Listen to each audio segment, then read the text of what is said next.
Northeastern Pennsylvania is a region of the United States that gave us some great wonders. The Little League World Series of Baseball, a place setting for The Office, the world's first football game played at night under the lights, and of course, who could forget, the NASCAR track that's missing a turn. Hello and welcome to the famed Pocono Raceway for the season opener in the Sim Racers for Mental Health Truck Series presented by Shine MSD. Up in the booth tonight, bringing you all the action and the random Pennsylvania fun facts, is yours truly, Nick Schmeg, being joined alongside by Chris Phoebe. Joe Peak is situated in the director's chair this evening, and as always, he'll be using cameras provided by Dougie Beard. Chris, Long Pond, Pennsylvania, is situated right in the middle of a very blue-collar, hard-working, NASCAR-loving area, and the crowds that always pack the place here really represent that well. Why don't you tell us a little more about the track they've all fallen in love with? Well, Nick, unfortunately, we have no Bears, Bees, or Battlestar Galactica. However, what we do have in front of us is a track that was designed by former Indianapolis 500 winner Roger Ward. The Pocono Raceway, as we know it today, opened in 1968 and features turns modeled on legendary circuits like the Trenton Speedway at the Milwaukee Mile and the Indianapolis Motor Speedway. The Tricky Triangle, as it has come to be known, presents a daunting challenge to our competitors tonight. 3 straightaways, each a different length, lead into 3 turns, each with a different degree of banking and radius. These drivers will be on the razor's edge of performance and peril as they prepare to take on the very challenging speed plant. We'll now throw it over to Joe Peak as we take you on a high-speed tour of the Pocono Raceway. Hello everyone and welcome to the Global SimRacing Channel. I'm Brian Yazek. This is the Pocono Raceway in the GSRC Chevrolet Silverado pickup truck. So Pocono is a very, very unique course. 3 turns and all of them are just different enough from the last. So without further ado, here we go around Pocono. Down the extremely long front stretch that is long enough to land a plane on and about 7 cars wide. Down into turn 1, you're going to kind of float the middle here. Try to split those seams, and then right in the middle of the corner, turn down and aim for those basically rumble strips down there at the bottom of the corner. Exit up there by the yellow sign on the wall. And keep on footing down the Long Pond straightaway, setting up turn 2. Turn 2 is based off of Indianapolis, so you're going to really want to enter easy into the corner and not overdrive it, because that will just destroy any kind of runoff that you can get out of turn 2. Turn 3, down here, floating it to the bottom. Let it find the rumble strips once again. Let it corner, back into the gas. Kind of aim for that sign on the wall, but don't hit it. Back out of turn 3, down this very long front straightaway again. Now, as the run progresses, you might see guys move around on the track a little bit. They might experiment with a higher lane in turn 1. I've kind of found in my personal experience, not really a big benefactor. So what you might see guys do here is more float the middle, not go straight down, but maybe run about a lane off the bottom. Back up out of the corner, down the Long Pond straightaway once again. Named because Long Pond, Pennsylvania is directly outside of that straightaway. Down into turn 2. Don't overdrive it. Let it float through the middle. Gas it up. Watch the little bit loose on exit. If you get back into the throttle too much over at the end of the run, you'll want to spin out of there. Turn 3 is unique because you might see guys run up here in this darker section of track. Really helps you rotate through the middle, so you do give up a little bit through the middle of the corner, but watch out on exit. It can get tricky and loose. Back across the line, that completes our track guide around the Pocono Raceway in the GSRC Chevrolet Silverado. I'm Brian Yazek. Enjoy the show.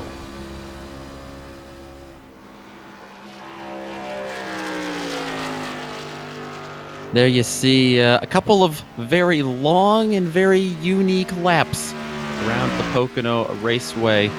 This is our season opener tonight. Let's take a look at the race details here before we get going.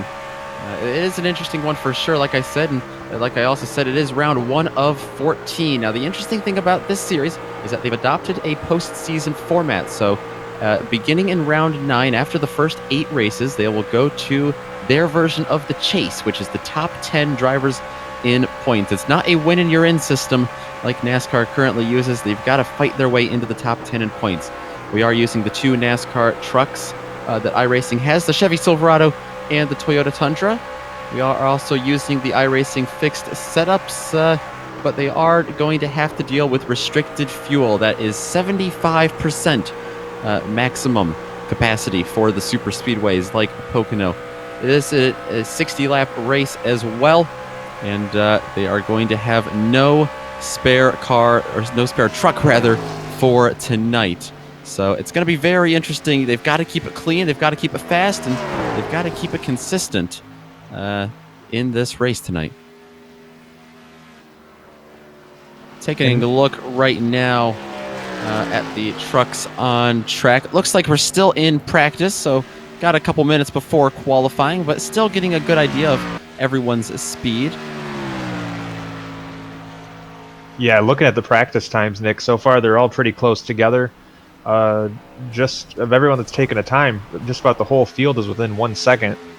Actually, a little under a second, bar one or two guys that are trying some stuff at the back of the field.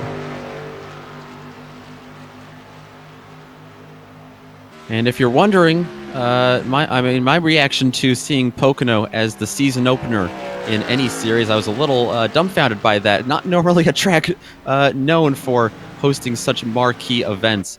But turns out what they did to create the schedule was they actually had a driver vote and chose their top 14 favorite tracks, and then they randomized them, shuffled them all up. So you have tracks all over the place, and it makes for a very interesting schedule. Definitely in a great deal of contrast to the one we see in the real world NASCAR Truck Series. And you know, the thing about Pocono too that kind of makes it interesting as the start of the season is how technically challenging the track is compared to, you know, some other oval tracks that we typically see and we'll see a little bit later on in the series.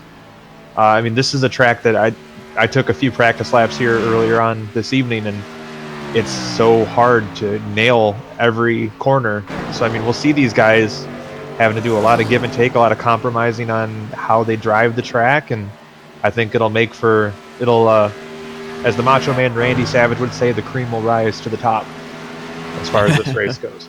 It definitely will. We'll have to keep an eye on that. You know, when you look at the road course side of things, you often don't take into effect, if you have a very high-speed track, you don't normally say that it's a very technical track. But you take a look at Pocono, and yeah, it's one of the fastest tracks. I mean, the Cup cars around here will hit 210 going down to turn 1, just blistering fast. And then you've got the technicality, 3 different turns, 3 different degrees of banking, 3 different lengths of straightaways, including the longest straightaway that NASCAR uses on the front stretch. And just makes for a very unique track, and everyone dealing with a fixed setup, so that makes that part a little bit easier. But yeah, like you said, it's definitely going to separate the boys from the men tonight.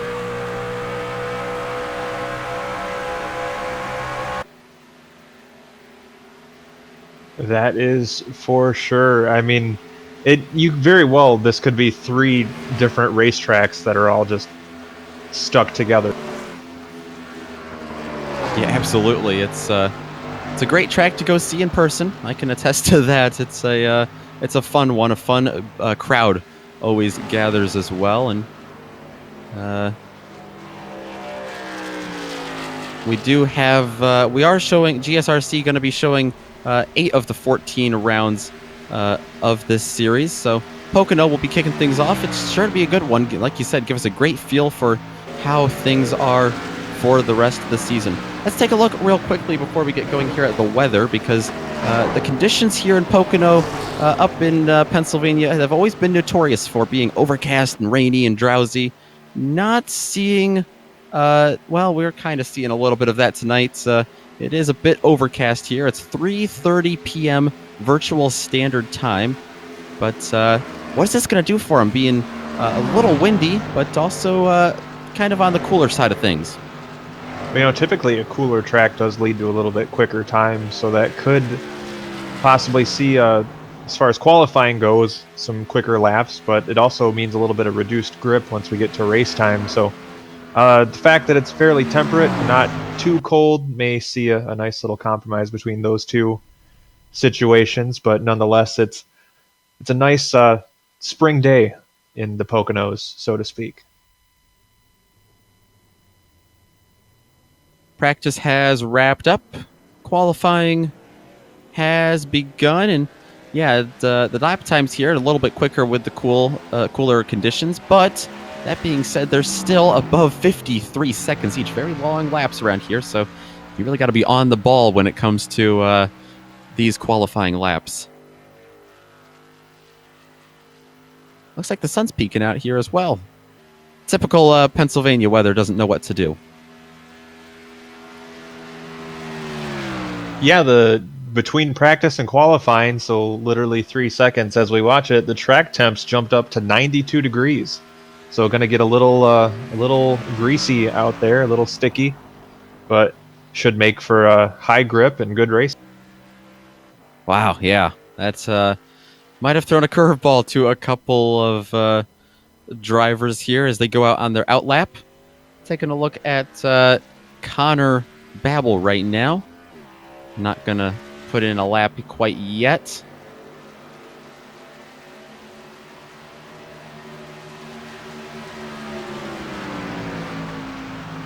So we're on track now with Jody Banfield as he comes around the track to make a qualifying attempt in that 98 machine.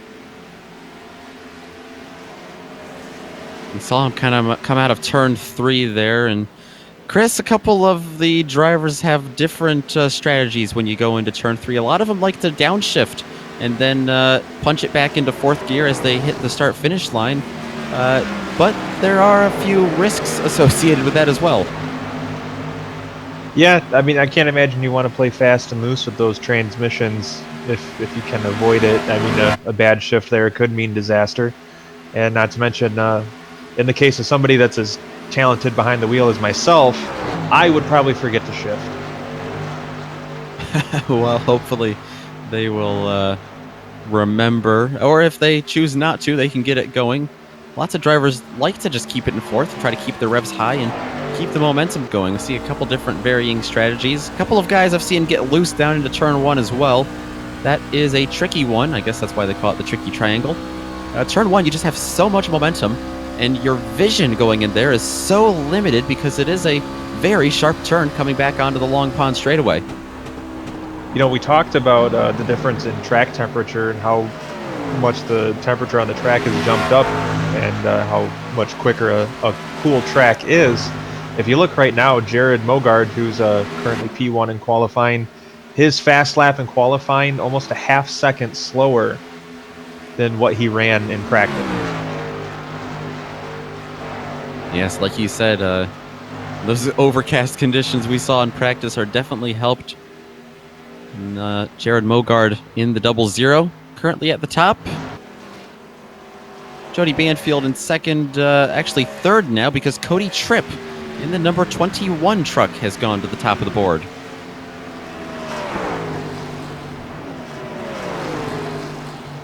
Drivers really starting to get their times in now, up to a dozen times on the board and still counting. We've got a 60-lap race tonight ahead of them. That's about the length of a stage here. I believe that's actually the length of the final stage the Cup Series runs here.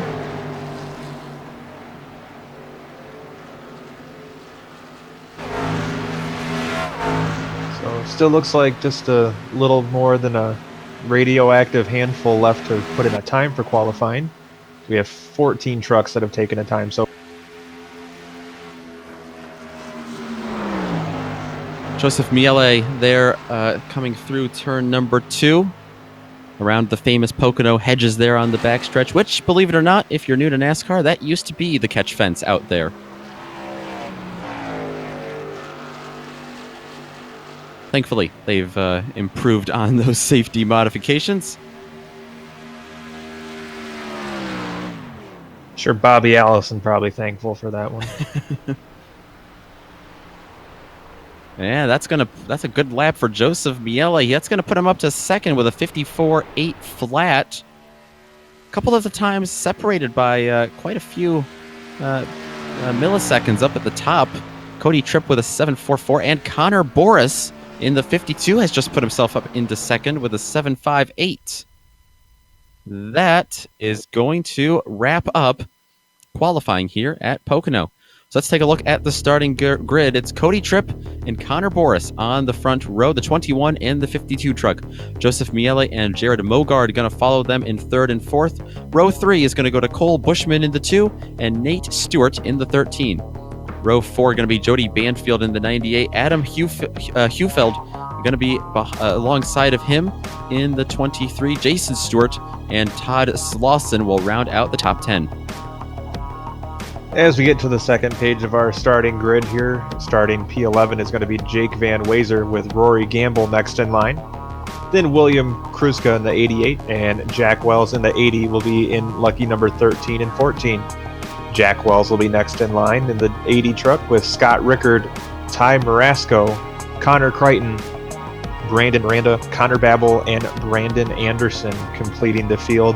Babel and Anderson, neither one of those two taking a time in qualifications.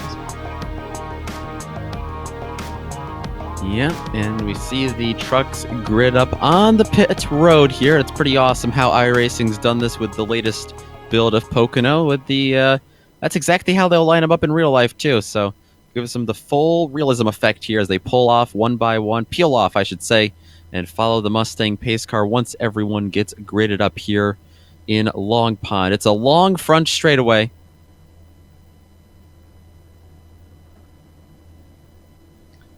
So, you're from the area, Nick. Besides Pocono Raceway, what does one do in the Poconos? Well, you wait for the next race to come.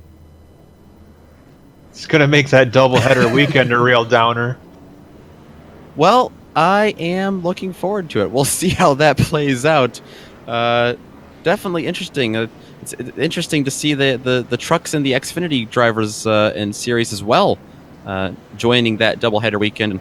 Pocono has always kind of been NASCAR's guinea pig for a lot of things, and it's pretty fitting for them to be very uniquely the season opener tonight for the Sim Racers for Mental Health series presented by Shine MSD here in the opening round on the Long Pond straightaway.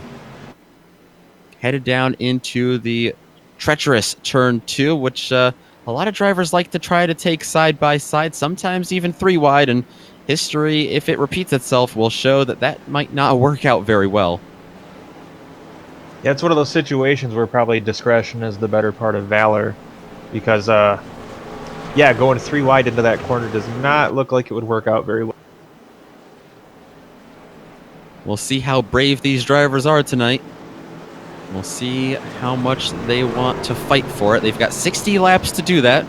You can see drivers weaving, cleaning their tires off, getting them warmed up as well. Headed down into the very wide turn number 3. Lots of different grooves you're going to see here in turn 3, but what that's also going to show you is the iRacing Mustang pace car begin to pull off. If you're looking for turn number 4, you're going to have to go to another track because they are ready to go. Coming onto the front stretch, Cody Tripp with the number 21 machine is going to lead him to green. You can already see row 2 start to push him. The 52 on the outside of Boris trying to get headway, but Joseph Miele with a big bump draft down into turn 1 on the rear end of Tripp. Yeah, Joseph Miele giving Tripp a shove down into turn 1 down the front straightaway, trying to get him going. And they're going to stay in lockstep our front 2 rows as we head through turn number 1. Still side by side in pace lap formation, just add a couple, a little faster than a pace lap. The 52 really starting to get an edge out there on the outside. Connor Boris, they're going to take it side by side down into the famed tunnel turn. And you can see that outside groove just has no traction at all. The 00 of Mogard does not come out cleanly there. He loses a lot of spots. But Cody Tripp back on the bottom, charging hard. He's going to try to lead this first lap. He's got to get around Connor Boris to do so, though. Side by side for entire lap number 1. Give that one to Boris. It's going to be tough to compete with that outside momentum as you come off at turn number 3. You just carry so much speed down that long front straightaway.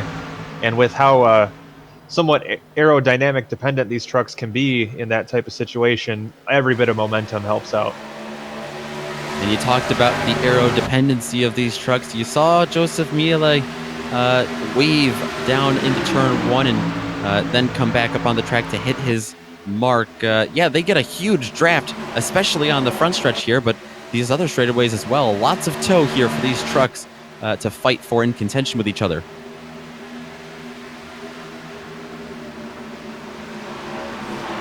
You can see the 93 still stuck on the inside of that 00 machine through turn 3 once again. And they come out just about side by side. Now behind them, Nate Stewart's going to step out of line. He's going to try to look for his 5th place around Cole Bushman.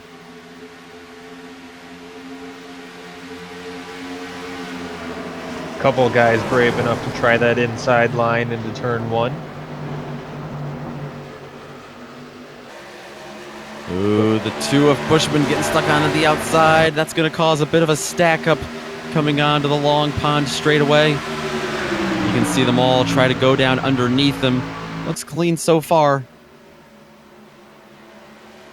Yeah, the 2 of Bushman stuck on the outside. He's given up a lot of speed there, and looks like he's going to get freight trained on the inside as they pull alongside.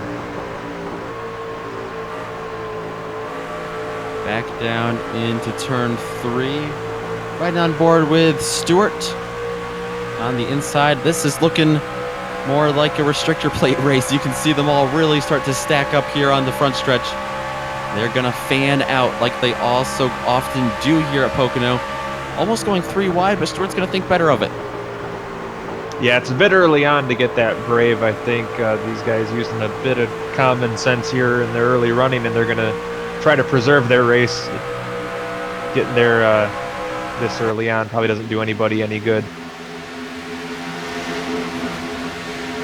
Jason Stewart, the number 14 machine on the bottom of Jody Banfield. This is for 7th place right now.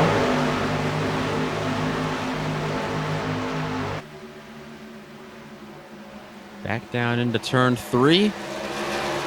And behind them a change for position as well. The 23 getting by the 51 of Jack Van Wazer, and a bit of a checkup coming out of turn 3 as well. Once again with the 98 of Jody Banfield. That's going to allow the 23 to drop down to the inside and try to take advantage of him as well. So it looks like the 98 of Jody Banfield may have made some contact with the wall coming off of turn 3. You know, that corner, as wide and as forgiving as it can be, you make one little mistake on exit and you just threw away the entire next lap. And it looks like, unfortunately, Banfield now going to be in recovery mode. Yeah, you make a mistake coming out of one of these turns, you have a long front stretch to watch the consequences unfold for you.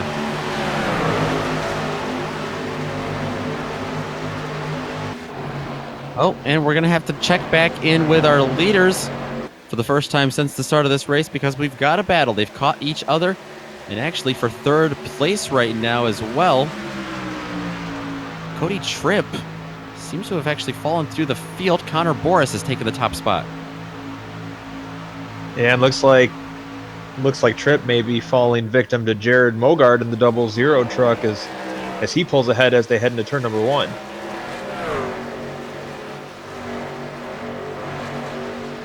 Yeah, absolutely. You can see them all kind of close in on each other into the turns. They get that toe, and then they just accelerate one after another, kind of like a slinky here, trying to gain an edge on the driver in front of you at all times. Mogard still trying to chase down Boris for the lead. It looked like at the back of that shot there, we had a nice little battle shaping up for 4th as well. Ooh, we do. Joseph Miele under all kinds of pressure from Cole Bushman. Miele is going the wrong way here early on. Ooh, we have a bit of a scramble down the front straightaways. You can see cars going all over the track. Somebody may have made contact with the wall, maybe a couple drivers, and that's set everybody scrambling to try to get around. I think it was Jody Banfield once again. That's 2 laps in a row. He smacked the wall coming out of turn 3. As he's got the 14 of Jason Stewart getting around him right now. Down the long pond straightaway, headed into turn 2. Not sure. Going to take another look at it.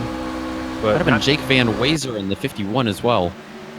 That could be. I know it looks like Banfield just rammed him in the tailgate. Oh, it was the 14 of Stewart. Jason Stewart. So Stewart collected the wall, and Banfield just didn't have time to react and just plowed into the back. Yeah, and he's got damage too on that rear end. A little bit of a parachute there on the back of that 14 truck. I must say, though, it's fitting that the driver of the number 14 tonight is named Stewart. And unfortunately, with rear end damage, much like a trip to Taco Bell, so hopefully not his night ending early. Hopefully he'll be able to continue on. I like how you just let that one hang out there. Yeah, you know. Towards the front of the field, it looks like we did have a change for position as the Cole Bushman gets around the 93 of Joseph Mealy to take over the fourth position. So some passing on the track as these drivers still pretty close together as they head down the long straightaway. Oh, we have a car around. This is Brandon Miranda coming out of turn 3. No caution. Now, this was interesting. It was all by himself. He was all the way at the back of the field anyway. Got down on the curbing there in turn 3. Now, this area of the track, this portion, these curves, they trip up IndyCar a lot here at Pocono, but I haven't seen too many issues involving NASCAR.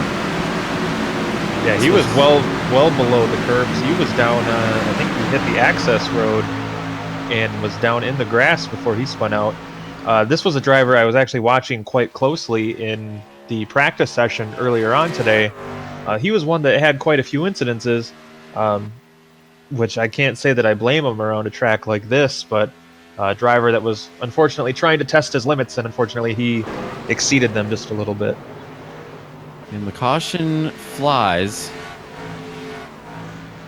Looks like this was Connor Babel involved. The 56 machine. Yeah, it was. This was also involving the 14 of Jason Stewart. That's who it started with. Stewart, and he was battling. Oh, I think he got some help here from the 77 of Rory Gamble.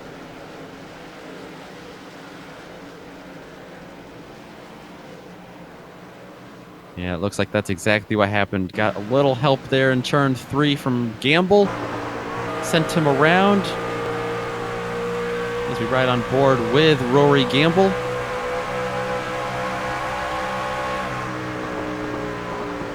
He sent that one all into the turn.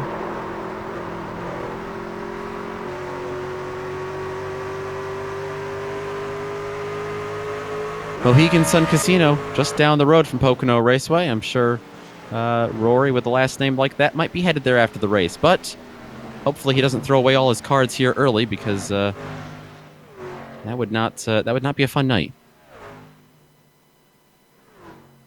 Well, Nick, how the turntables have turned as we find ourselves under our first caution of this event.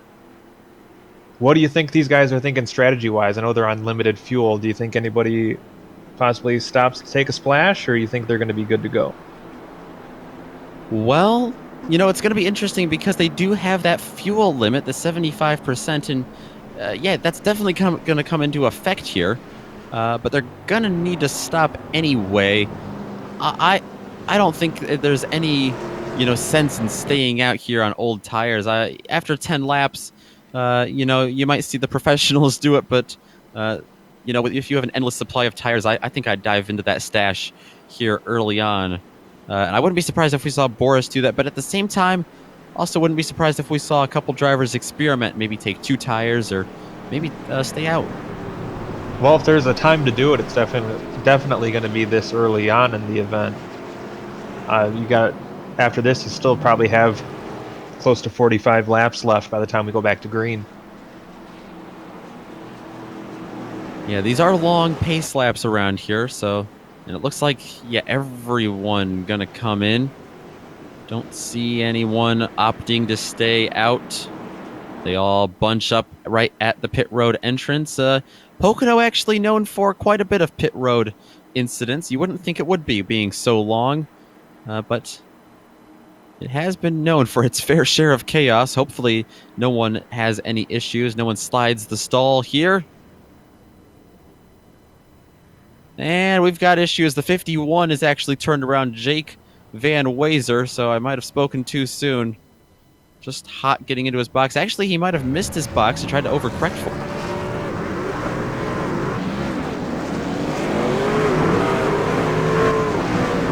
And a fight off pit road. Looks like Jared Mogard may have been able to snake second spot. Yeah, and I saw Cody Tripp fly up through there. Hopefully he didn't get a pit road speeding penalty. We've got a long pace lap, so we're going to step aside for just a moment and take a break here on the Global Sim Racing Channel, but don't go anywhere. We've got lots of racing left at the Tricky Triangle.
It'll be 47 laps to go when they take the green flag here. They're in turn 2 now, coming off of Long Pond straightaway and on to the second back stretch here at Pocono Raceway. After that pit cycle, it is not much change up front. Connor Boris with the 52 truck in the lead. Jared Mogard going to be to his outside in the 00 machine. Row 2 is going to be Cody Tripp and Joseph Miele. Adam Hewfield and Cole Bushman have continued to fight it out there in row 3. Coming through a long and daunting turn number 3 here. They are going to be following the likes of the pace car no longer, as he'll make the sharp left turn down pit road. Connor Boris, he's going to release cruise control and unleash it on the loud pedal. He gets going fast. He's going to slide up in front of Jared Mogard and take that position easily, but it's not so clean behind him because they're already 3 wide. Look at him fan down the front straightaway here at Pocono. That was a ugly restart for Jared Mogard, as he looks like he was caught napping on that one. He had quite a push from Joseph Miele behind him, but behind Miele, they're even battling even harder, but 3 wide right now for second. That's Cody Tripp pressing his luck in the middle. The 93 of Miele goes down to the bottom. They get it sorted out to at least 2 wide, back for third.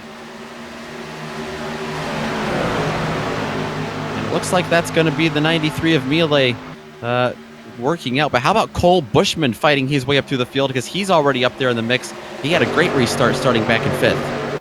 Yeah, Bushman trying to make a charge to the field like it's pretzel day as he works his way up in the mix there. That's the 24 of Brandon Anderson behind him, looking to peek out of line. He thinks better of it. He'll duck back underneath him. side by side behind him for 7th as well. That's Gamble on the outside and the 23 of Hewfield on the inside. I'm wondering, Nick, did Brandon Anderson possibly only take 2 tires on his pit stop? He originally started in P20 after not taking a qualifying time, and he's now all the way up to 6th. He very well may have. Trying that alternate strategy here to fight against the tire degradation and keep that momentum up.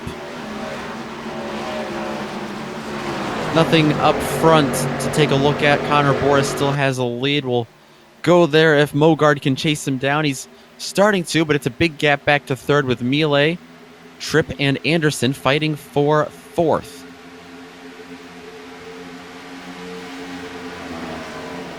Yeah, if it was only a 2-tire stop, it's definitely not showing any worse for wear on Brandon Anderson, as he's still making a charge as he's trying to go to work on the 21 of Cody Tripp. Gets a great run off the corner as they head down the straightaway, and he's going to possibly peek to the inside of Tripp for the position.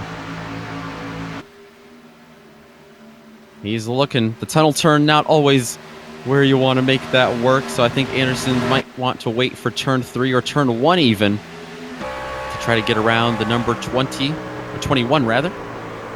But Joseph Miele, he's really losing ground because he's already dropping back to this battle as well. He's up there in 3rd, but maybe not for long.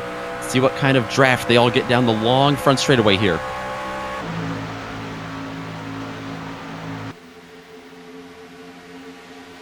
That's right, we got 3rd, 4th, and 5th on screen there, as the 21 now looks to the inside of the 93 for 3rd spot.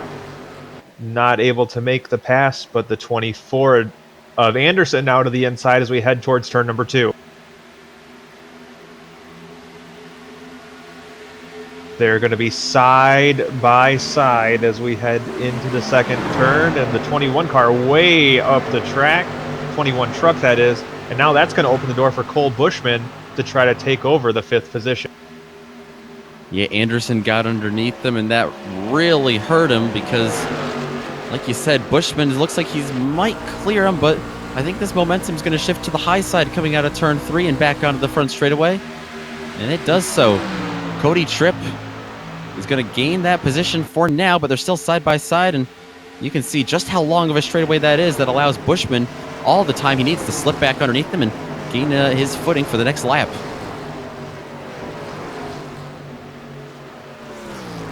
A couple of spots further back, Rory Gamble, he's got his mirror full of Jack Van Wazer, a couple of drivers that were struggling in the first dozen laps or so, battling for 9th. They've also being joined by the likes of Todd Slauson.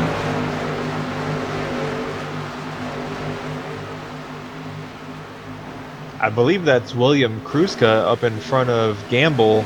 He's running in the 8th position. Looks like he may have lost some ground off of the 2nd turn there, that last lap, as Gamble's now closing in on P number 8.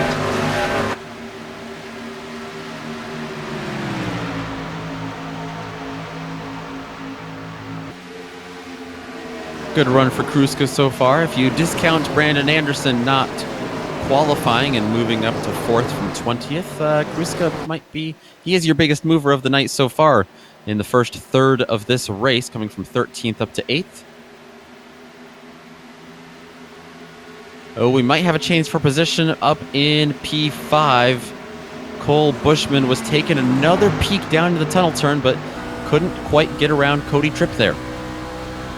And up in front of them, we have a battle for P3 as Joseph Miele and Brandon Anderson now waging a battle for the position. I guess that one's been ongoing for a little bit now, but these two drivers still about close enough to exchange phone numbers at this point.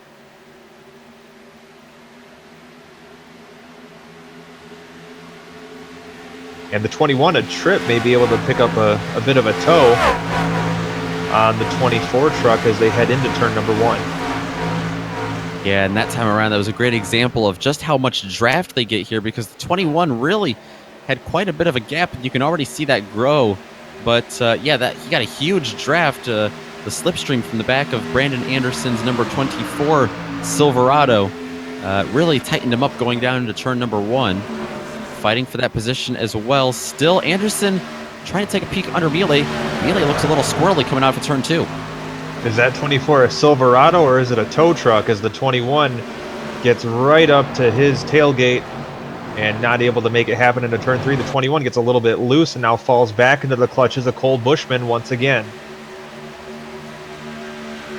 And you can see Bushman get another great run off the outside there, coming out of turn 3. Must be where he likes to run.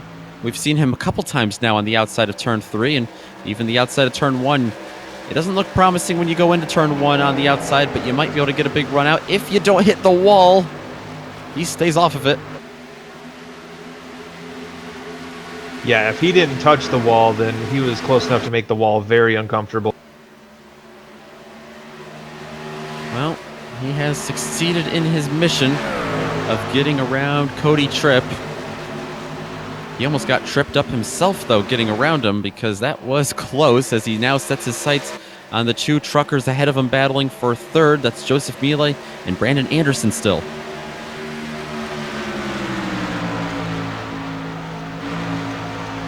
His last name's Tripp. That's hilarious. I like that. Battle still going on for 3rd, as Joseph Miele is doing a tremendous job keeping the 24 Anderson behind him. Anderson's been right there for, gosh, it's been at least a handful of laps since we started watching this battle. And I think they were together before that. Now it looks like Anderson's going to look to the inside as they head towards the tunnel turn. He's taking a peek, knocking on the door. I think he's going to kick down that door. He's going to force his way in there one way or another. Gets a little bit loose underneath him. They make contact. He keeps it going, though, and Brandon Anderson moved him up to P3. It wasn't pretty, but he got the job done. It's not over for Miele, though, because he's got Bushman coming on the inside. He's going to try the crossover coming through turn 3. They'll be side by side back on the back straight, or down the front stretch.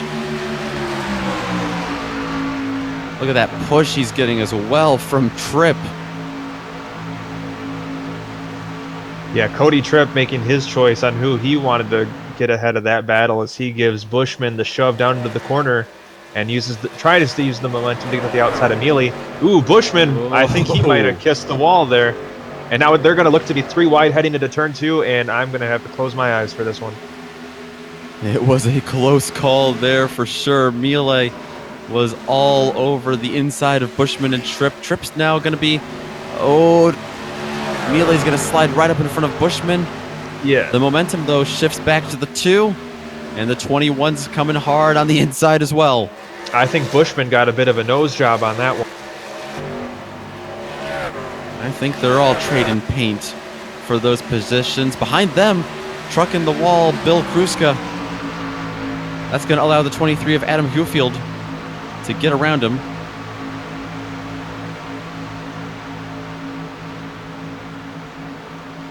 Well, you can things see calm down for just a moment here between these drivers. Yeah, you know, we talked about Pocono being a weird choice for an opening round for this series because of how technically challenging Pocono can be, but these guys have been, the last few laps at least, treating this more like a bumper cars track. If they're looking for bumper cars, they might want to take an hour west to the famed Knobles. But as they're looking for their trip ticket AAA, they're going to have to put that aside and watch the pass for the lead. Jared Mogard is finally caught up to the back of Boris. He's on the inside, but you can see that momentum shift back to the 52, and it looks like Boris is going to hold down the fort for now. You know, not to try to create drama here or anything, but it looked like Mogard probably going for a side draft. He got awfully close to banging doors with the 52, as the 52 got a little bit out of the groove coming off turn. Yeah, he's certainly not going to get any help bump drafting behind him. Brandon Anderson quite a ways back, about a second and a half, good 1,000 feet or so. Let's see, he gets a good tunnel turn there, good exit, still chasing down the 52. See what kinds of lines they take down into turn 3. The 00 is going to drop down to the bottom, hook that yellow line. He's going to get up on the curbing. He's got to be careful. It gets a little unsettling. You can see he takes all that air off the back spoiler of the 52 truck, but still, Connor Boris maintains the lead. Yeah, those rumble strips upset his truck pretty good there, and looked like Mogard was headed up the track a little bit, but he was able to recover it, not losing too much ground, but still not able to complete the pass for the lead. You know, Boris takes a really high line out of turn 1. It makes me nervous every time he gets that close to the wall, but it looks like the momentum's working for him down that short straightaway. Pass back for 5th place. Cody Tripp has caught the likes of Cole Bushman, or actually the other way around. Bushman has caught Tripp, and he's going to get around him on the outside of the tunnel turn. Pretty impressive feat there. Don't see that too often here at Pocono. He not only gets around him, but he gets a huge boost of momentum out of a cannon through turn 3 and back onto the front stretch. Again behind him, Bill Kruska into the wall. Nick, I wasn't aware Pennsylvania was known for their cannons.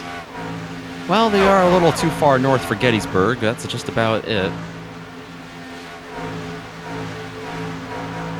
That is a battle for P8 now between Kruska and Van Wazer. Kruska still struggling with the handling of that truck. Just a little too much understeer for him, rather. I think in general the problem is the steering. Over, under, it's been in the wall a couple times. He's probably just happy that it's going straight at this point. But, you know, through all the adversity that he's had to face, he is still hanging on to P8, which is all the more impressive when you consider how stacked this field has been. Yeah, absolutely. And the right front of that truck also crinkled up a little bit. And you talked earlier about the aero dependency here at Pocono in these trucks. That might definitely hurt him, especially in a situation just like this when he's in front of another truck getting a big tow off the back of him. You see Van Wazer dive it down into the bottom of turn number 1. He's going to try to make it stick. He's going to end up sliding in front of him. Kind of cut him off there, but Kruska going to try the slide job, and he's going to get back underneath him here on the Long Pond straightaway. And like we talked about, it's pretty much the difference between a bullet and a brick when you get these cars all wrinkled up like that. These trucks, I should say, all wrinkled up like that. The airflow just doesn't go the way it's supposed to, and that creates a lot of drag. And drag is a drag, and it slows your truck down. There is a traffic jam ahead of him. Not uncommon for this area. Hufield down on the bottom and almost contact made out of turn 3. Tripp did not get into the wall, but Hufield ran out of room. Tripp got a big run on the front stretch, and he's already trying to get around Cole Bushman for 5th. You really want to be careful when you try to mix it up with the guy sponsored by Bud Light, because it may ruin your party if the beer guy doesn't show up. Oh, the 23. You can see the push he's given. Hufield down on the bottom. Well, Nick, he's giving him a push, but it looks like he doesn't. That's not really where he wants to be. It looked like he was thinking about making it 3 wide there for a second, but now that they've dispatched the 2 of Bushman, ooh, never mind. There's Bushman right back in it. Yeah, the 23 ended up getting on the apron in the tunnel turn a little bit. That hurt his entrance. They all kind of ride along the rumble strips now, and like you said, Bushman's going to get by him. He's going to try to chase down Tripp, and look at Cody Tripp lose his handling. He drops all the way down to the inside here on the front stretch. That's going to allow him to get by. The 21 of Tripp banged the right side into the wall there pretty good coming off of turn 3. They better be careful. Jake Van Wazer is coming quickly. He's got Bill Kruska in tow, as well as Todd Slauson in 10th. They'd like to join the party. And again, I have to say, if we're having a party, then I want Adam Hufield invited. As, of course, I mentioned him, he just scrapes the wall. Maybe I should stop talking about people. And as I say I'm going to quit talking about people, the 21 Tripp made contact with the rumble strip, sent him up the track, opened the door for Hufield to get back to the inside. These 3 right here, the whole race, it seems like they are just slicing and dicing around this tricky triangle, and I am all kinds of impressed. Well, it's definitely becoming a party. for these guys. Tight through turn 1. The 23 on the inside, washing up just a little bit into the 21 of Tripp.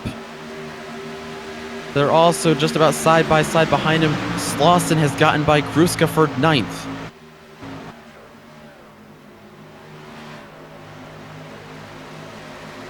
Yeah, I wonder with all the damage to the 88 truck if we're going to see him be dropping through the field.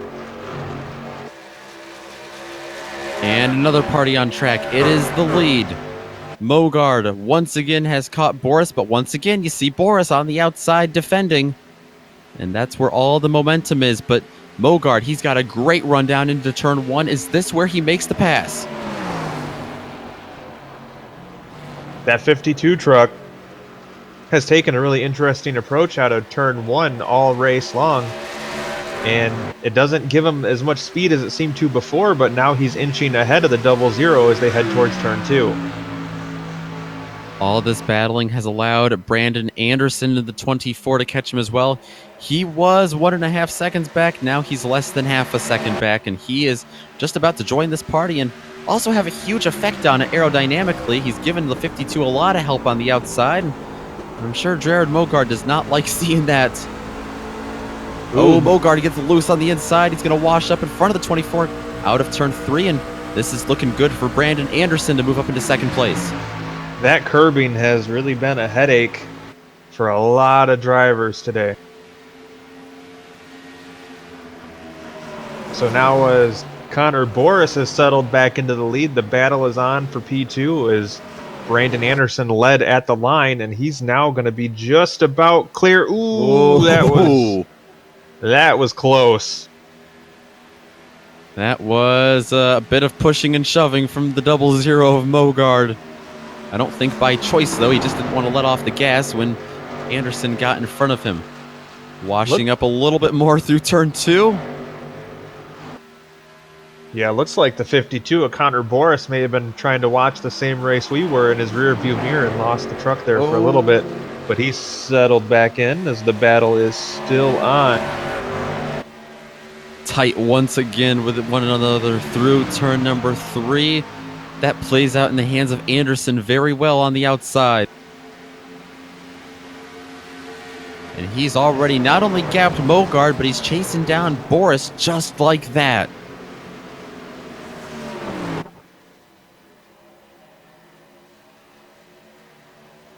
Oh, and I think we had an issue with Jake Van Wazer. Yeah, he got in the wall coming out of the Long Pond straightaway into the tunnel turn, and he had some help. It was Adam Hewfield in the 23 truck. Yeah, I think we can go back and take a replay of this. Hopefully this is...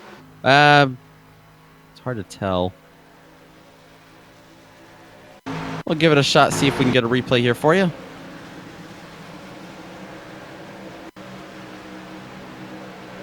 There you can see, yep, going down the Long Pond straightaway. Just ran out of room.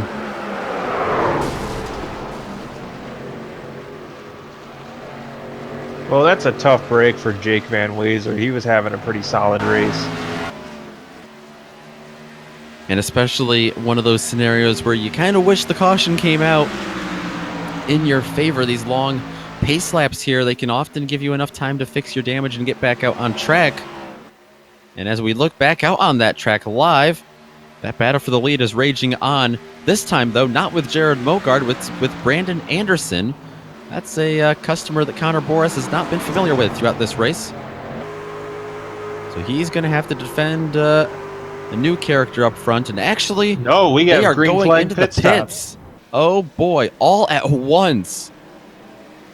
Melee coming in hot. Let's take a look on board. Melee coming in. I talked about how hectic Pocono's pit stops often are. He gained a ton of time. Hopefully he didn't lose it all with a pit road penalty there for speeding. Yeah. I think we can call this the crap your pants cam, as Mealy trying to get down on the pit road in time. Ooh, full lock there. Ooh, good thing he's getting a new set of tires because those ones are done for. And we had a change for the lead coming out of the pit road. We did indeed. Brandon Anderson. He cycles through to what is tentatively going to be considered the lead. Had a couple drivers stay on track. Cody Tripp and Cole Bushman. They are now making their way into the pits. And, oh, Bushman, that's going to definitely be a too fast entering penalty for him, I think. Slauson also coming in. Hufield, Banfield also coming in. Scott Rickard behind them. Haven't talked much about the 25 tonight.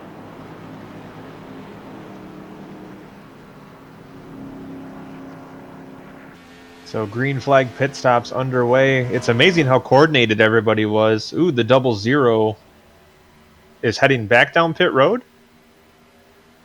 Might be a speeding penalty. Saw a lot of guys trying to get this slowed up last time.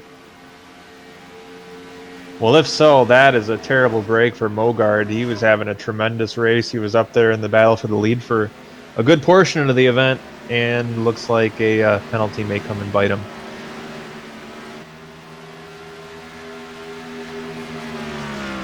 Yeah, looking back at Mogard, I didn't see too much excess over 55 miles an hour there on the front stretch, or on the pit straight, I should say. Last couple of drivers come into the pits. This is Nate Stewart and Connor Crichton.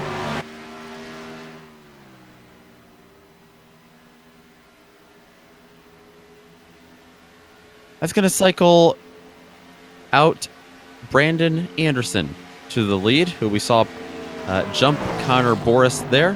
Joseph Miele going to be up into third place after that. Yeah, Mealy's been up there in the mix for a good portion of the event, but had a bad restart that he never quite recovered from until this round of pit stops allowed him some room. And now with Anderson out in front, he's got a bit of breathing room that we haven't seen our leaders have all night. Yeah, we saw him chase down Boris, and we actually never saw Anderson get around Boris until the pit stop, so it'll be interesting to see if Connor can chase down Anderson just like he did to himself. Time is running out, although they do have quite a bit of racing left to go. 22 laps here around the tricky triangle.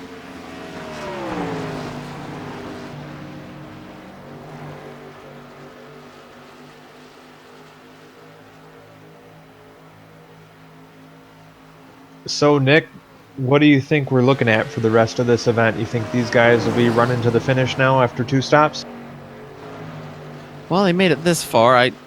They had from lap 10 to about lap 40.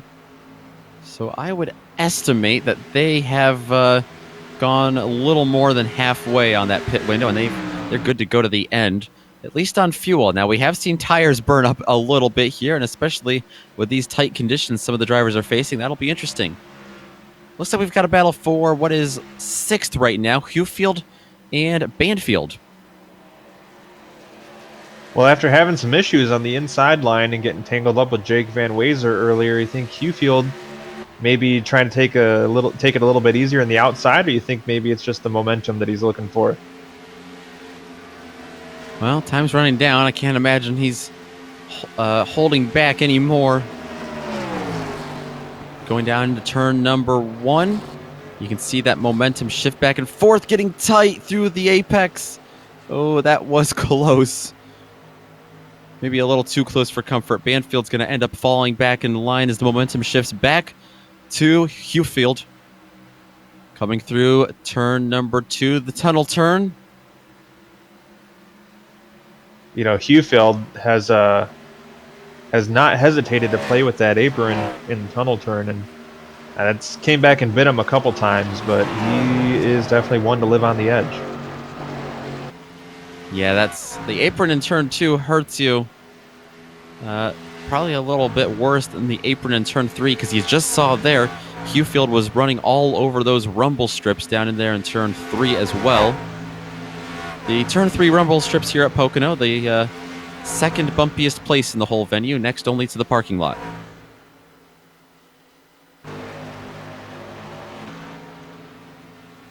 Take a peek on the guys battling for 12th place. Now, this is an interesting comeback story. If you like those, we've seen a lot of them in sports recently.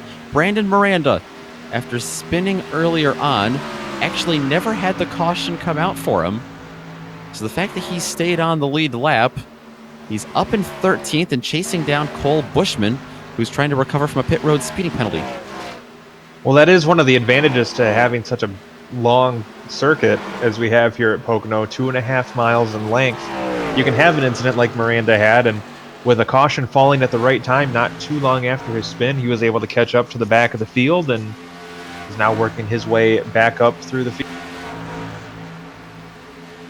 Yeah, absolutely, and he's still got 19 laps to go to try to chase him down, but I don't know. Cole Bushman's been pretty fast tonight. He looks to be already pulling away from him. Yeah, Bushman just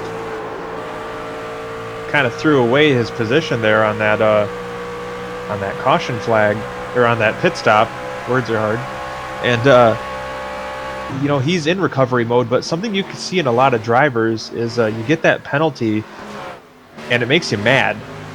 And when you get mad, you turn into a whole different driver. And Bushman has been up there and in the mix all night, but maybe we've lit the fuse and we might see another one of those famous Pennsylvania cannons going off here in that 2 truck. He is certainly looking fast.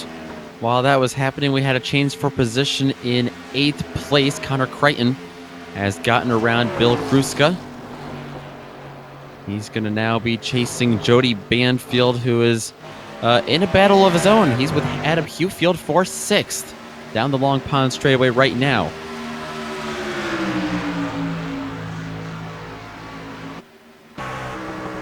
You know, I didn't notice it until just now, but the front of that 98 truck is all kinds of beat up. So that may be part of the reason why Hewfield and Banfield are stuck together. Yeah, it definitely is. Maybe even a little damage on the front of the 23 as well. Not nearly as much, granted, but yeah, lots of aero dependency we've talked about tonight, and you can see just how much power Banfield seems to lose on that long front straightaway. Exactly. That much damage to the front end is going to make this make cutting through the air awfully hard to do in a aerodynamically beneficial manner, and that's allowing Hewfield for probably 2/3 of the lap to just put a gap on him.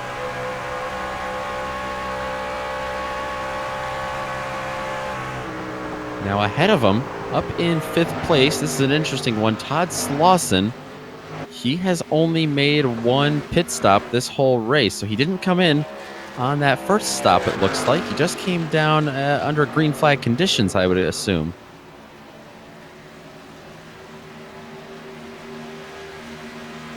So that could be a pretty interesting strategy play for Slauson. You know, not a driver we've really talked about too much tonight, but he started in the 10th spot and maybe playing the long game.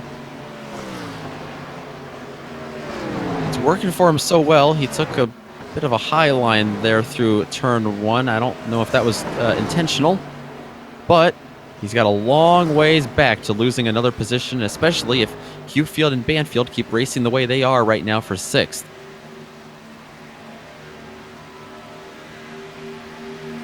Take a peek on a trio of trucks back here in 11th. This is Jack Wells, another driver we haven't talked about much today. He's had a quietly successful evening, coming from 14th to 10th, and currently trying to hold off 2 fast trucks, Cole Bushman and Rory Gamble. Bushman actually just getting around Gamble.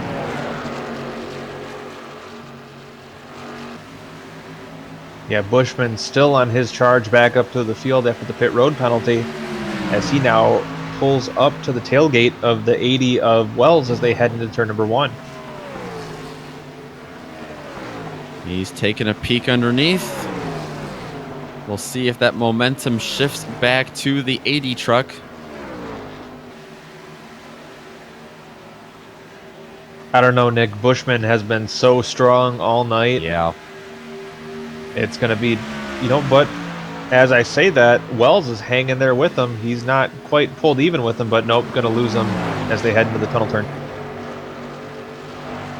Jack Wells not quite able to hang on to that position, but I will give the driver of the number 80 truck credit. He's giving a shout out to one of our fellow commentators tonight. The bumper of his truck says #taco soup. We got to get an on board with Rory Gamble here to take a look at that. There it is. Hopefully Bill enjoys that little cameo. Is that for Bill, or is that Bill cousin? Well, I don't know. Maybe he does have a cousin taco soup, but either way, his sponsorship is going in the wrong direction because Gamble just got around him. Actually, Wells actually able to fight back a little bit on the backstretch. Headed down into turn 3. See if he diamonds it off at all. It's a long turn. It's hard to judge the apex.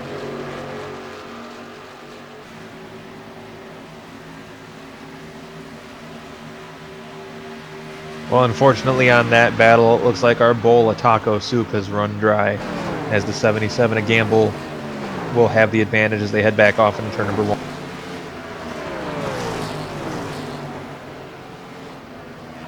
Yeah, it looks as if that's the issue. He'll have to replace it with one of Kevin's famous chili bowls instead. Now, with that being said, the battle for the lead has become a factor again. Connor Boris has slowly but surely caught Brandon Anderson. No pressure out from behind. And when I say no pressure, I mean absolutely no pressure. Over 10 seconds back to third place, Joseph Miele. These two drivers up front are in a league of their own.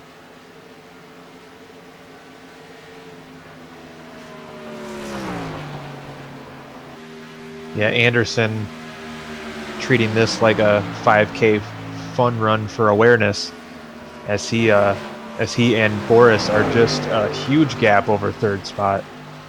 These two setting a torrid pace around the 2.5 mile triangle. They are indeed. See, I don't see Boris really taking too much of an alternate line going through turn 3. That really seems to be playing out in the favor of Anderson. Turn 3 here, especially since it's so flat, you see arrow push kind of come into play with these trucks, and Boris's best shot, I think, is to try to take that high line. I'm surprised he hasn't, because we saw that so often from him early on in the race before the pit cycle.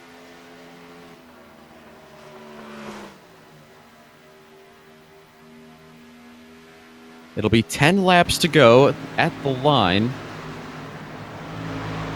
And Bill Kruska is on pit road. Well, this is interesting.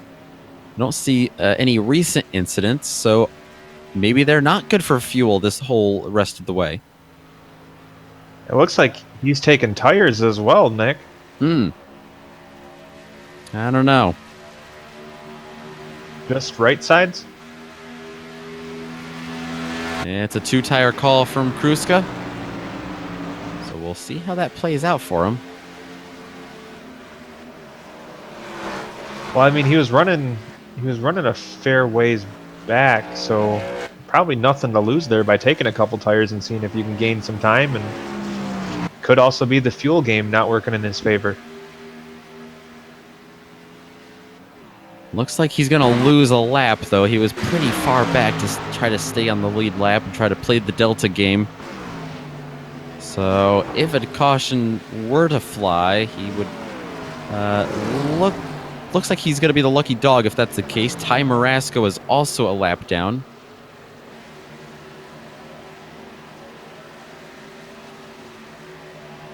And while that's is happening, we have a battle for 10th once again. It's with Jack Wells. Rory Gamble has caught him, and Gamble has brought along the likes of Brandon Miranda in the 18 truck.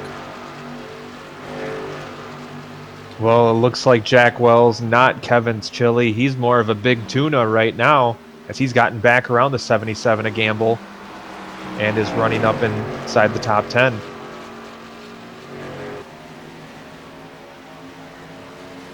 Oh, look at that run that Gamble got out of turn 3.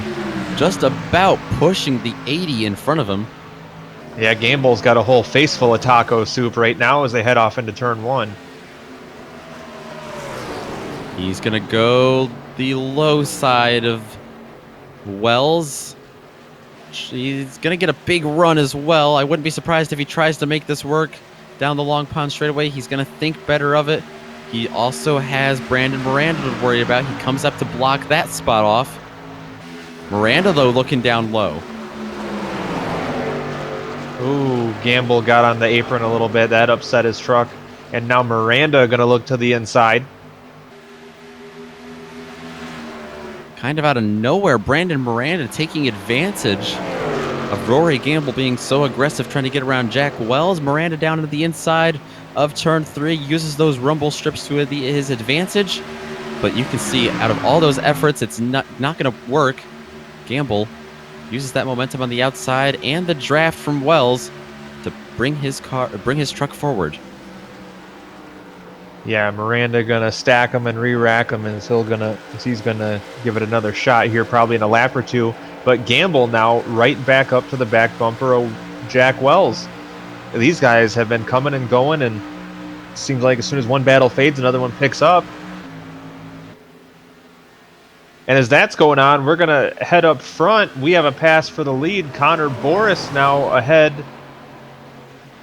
of Brandon Anderson. They got around the lap truck of Nate Stewart, who's actually fighting back now to try to stay on the lead lap. That's actually playing a huge factor into this. Not quite how he got the lead, but see, just all that momentum. Boris, once again on the outside. How many times did we see that in the first 30 laps of this race? And now they have the lap truck right there in the mix as well. That could play a role.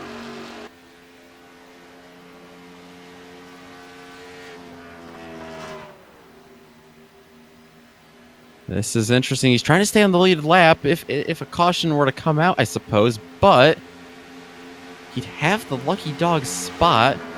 It is a ways back to Kruska, not super far, but late in the race. I mean, this is the battle for the lead he's right in the middle of.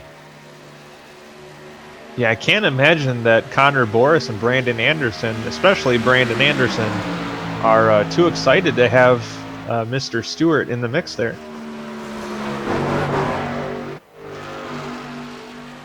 Yeah, this is definitely hurting Anderson.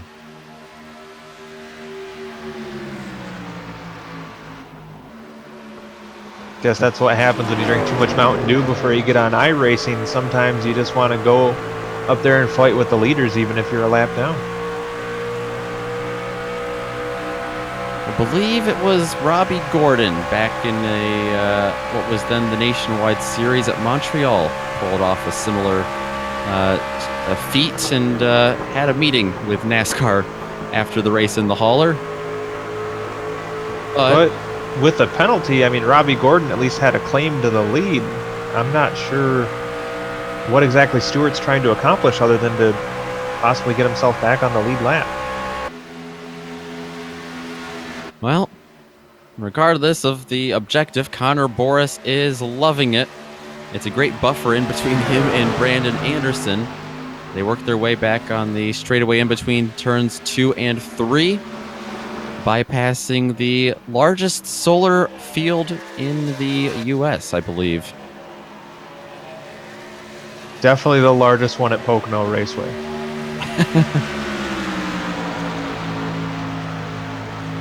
Back on the front stretch, you can see that draft that Stewart is getting. Like we said, Stewart back in 15th right now, number 1 truck on the lead lap, but you can see he was not prepared for the amount of draft that he had headed into turn 1. That swung him all the way to the outside, and Brandon Anderson behind him almost into the wall, overdriving his stuff now. Yeah, with less than 3 laps left and the way this situation has kind of played itself out, I got to believe Anderson's just throwing everything at it to try to get back up there. But it's going to be hard to compete with Connor Boris, especially while he's getting a push from Nate Stewart in the 13.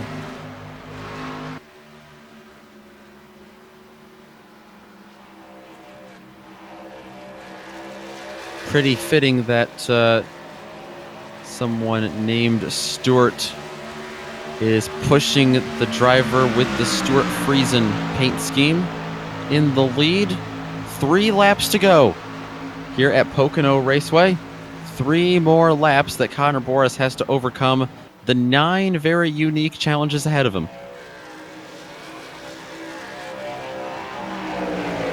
But this is the most comfortable lead we've probably seen for anybody in this event. He's got about 1 1/4 seconds on the 24.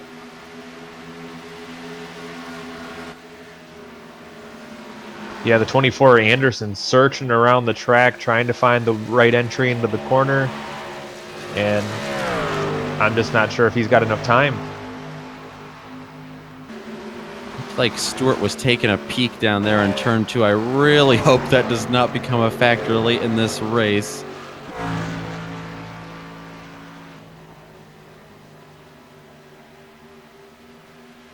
That's a very fair point. As much of a help as Stewart's been to Boris, very well could turn around to work against him if things don't go quite right these last few laps. Now again, Stewart swings it out to the outside. Boris maintains the lead. If you're just joining us, don't pay attention to Stewart. It's Anderson that Boris is fighting. The caution has come out late in the race. That's going to do it. Looks like the 23, if we can see what happened here. I'm seeing Adam Hewfield. Yeah, it was the 23 coming out of turn number 3.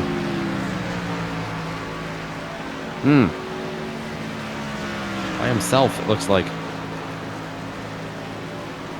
Yeah, it looks like as the corner kind of transitioned out to the straightaway, he hopped the curb and just upset the truck, and around he went. He had a couple of trucks that went by him. It looks like Brandon Miranda had to go all the way down to the checkered flag apron. Take a ride on board with his wild ride through there.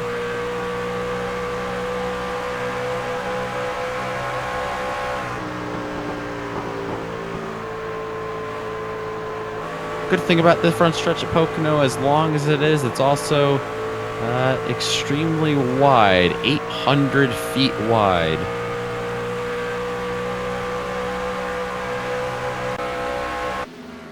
So a little evasive action there for Brandon Miranda. So we're working the final lap right now as the field being led by the only Ford on the track.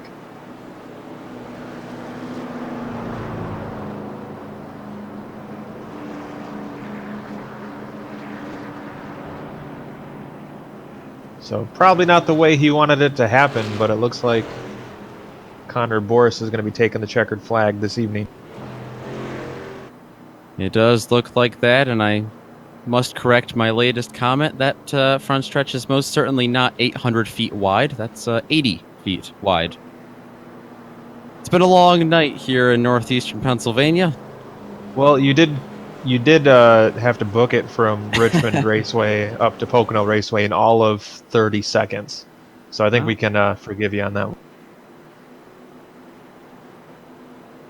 Out of turn number 3, Connor Boris is going to take the checkered flag following the pace car, but nonetheless, it is a well-deserved and hard-fought win for the driver of that number 52 truck out of New England.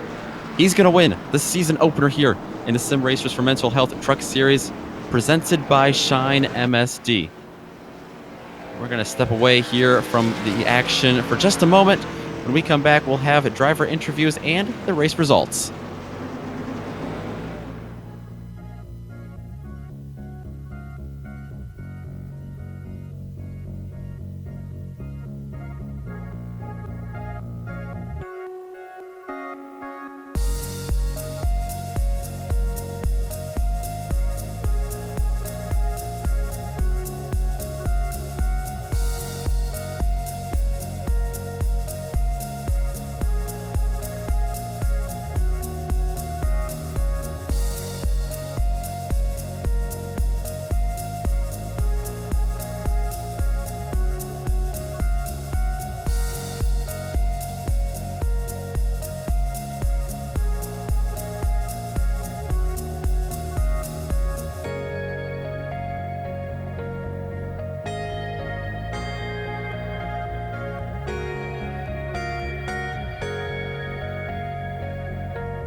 The dust has settled here as we float above Pocono Raceway. You can see all that rubber burnt in after 60 laps of racing. 150 miles here at Pocono. Connor Boris in the 52 truck will come away with the season opener win here in the Sim Racers for Mental Health Truck Series. He's going to be followed by Brandon Anderson, a hard-fought battle all the way to the finish. Joseph Miele in the 93 truck comes home with a podium in third. Cody Tripp fourth. Todd Slauson, a good fight up for fifth. Connor Crichton had a quiet night. He came all the way from 17th to 6th, and he did set a qualifying time too. Cole Bushman, an eventful night for him. He finishes 7th. Jody Banfield 8th. Brandon Branda with a nice recovery for himself as well. He'll be in 9th, and Scott Rickard will round out the top 10.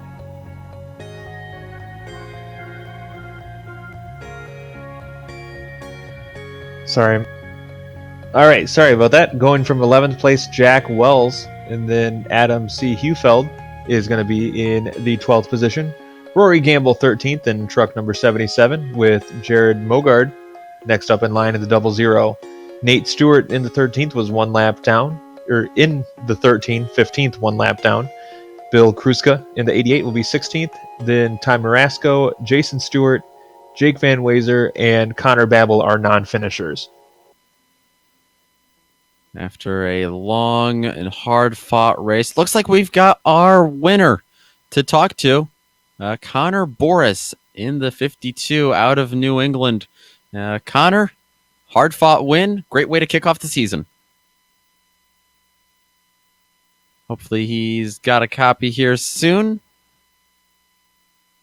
There we go. Do you got me? Yes, we do.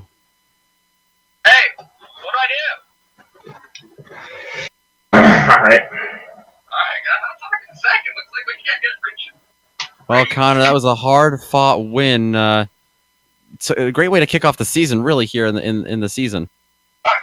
Yeah, I dominated the early part of the race, and then towards the end, it just was about managing the fuel. Did that become a factor there at the end? We were wondering. We thought everyone would be fine to make it to the finish. Was fuel a big factor towards the end of the race? Was everyone trying to save? I had a run on the leader a couple times, and I just kind of half throttled it down the front stretch, just trying to save fuel. I was only about a half a lap to the good before I started saving, so just be safe and let him make his mistakes. Yeah, absolutely. He saw you really hold that outside line here tonight consistently more than anyone else. Did that come into play for you tonight? The grip levels with the weather and all, or were you just purely fast out there on the track? I just felt like I got into the corner better than pretty much everyone tonight, and if I could drive it in deep and just outside, they weren't going to get by me. Yeah, absolutely. I'm curious as to how many one-off drivers we have in here compared to the series regulars. Do you plan on running the full season, or as much as you can, obviously, in this series this year? Should we expect to see you in victory lane again? Yeah, you'll be talking to me more. All right, so we are excited for that for sure.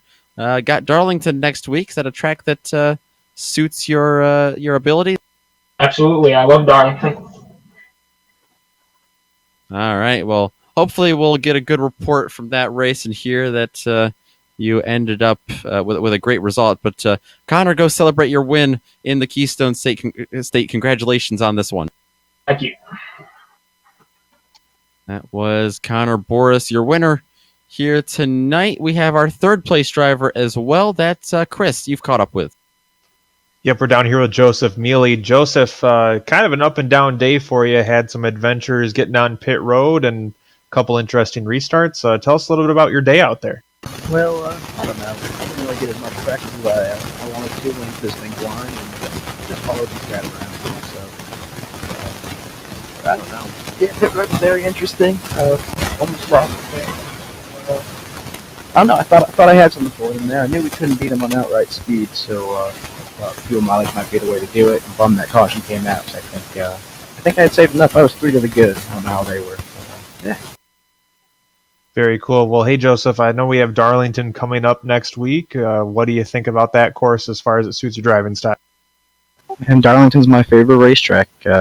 I don't know what it is, but man, that racetrack just paired up real good. So these boys better be. Very cool. Now, biggest thing I'm curious about is that huge lockup you had getting onto pit road there. Kind of the most spectacular moment of the race for you, it looked like. Can you tell us about what exactly happened leading up to that?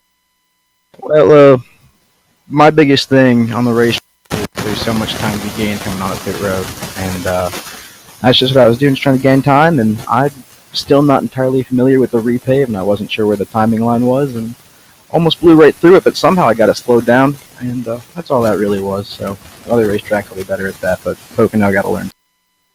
Fantastic. Well, we appreciate you meeting up with us here, Joseph, and best of luck the rest of the season. Thank you, guys. Appreciate it. That was Joseph Mealy coming home with a third place finish tonight. And what a heck of a start to the season that was. That's going to do it for us, though, tonight for that one. We want to give a special thank you to everyone who came out tonight for the season opener in the Sim Racers for Mental Health Truck Series presented by Shine MSD, especially everyone who helps in the organization and behind-the-scenes logistics over at SR4MH. An additional thanks to all the amazing companies that provide the software and hardware that we use to create a GSRC production for you. We also, of course, want to thank the very talented June Lalonde, who provides our music. See the screen for more on how to get a hold of more of her great work. Thanks to the team tonight, Chris, Joe, and Dougie. Make sure you check out the GSRC on social media. You can do that at our website on globalsimracingchannel.com, on Twitter at GSR Channel, on Facebook at Global Sim Racing Channel, on Instagram at GSR_Graham, and of course on our YouTube channel right here, right now. I invite you to just scroll down just a touch and hit that big red subscribe button so you don't miss a second of racing. That's going to do it for the racing tonight in Pennsylvania. The SR4MH truckers head to Darlington next week, but the next race we'll be covering here on GSRC is going to be round 3 at Dover. That's going to be Wednesday, May 1st at 10:30 Eastern. So mark that down on your calendar because you do not want to miss that. Finally, with all that being said, thank you so much for watching, and until next time, race clean, race hard, and we'll see you on the track.